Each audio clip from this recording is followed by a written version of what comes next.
Bir narsiste bulaştığınızda başınıza gelebilecek birkaç şey şunlardır. Kendinize olan güveninizi kaybedersiniz. Özerkliğinizi kaybedersiniz. Sesinizi kaybedersiniz. Servetinizi kaybedersiniz. Kariyerinizi kaybedersiniz. Sağlığınızı kaybedersiniz. Ruhsal sağlığınızı bozarsınız. Gücünüzü kaybedersiniz. Ailenizi, çocuklarınızı kaybedersiniz.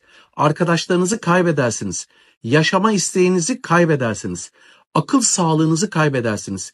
İyi olanla bağlantınızı kaybedersiniz. Ve eğer bu yolda yürümeye devam ederseniz eninde sonunda kendinizi yok edeceksiniz. Gizli narsistler.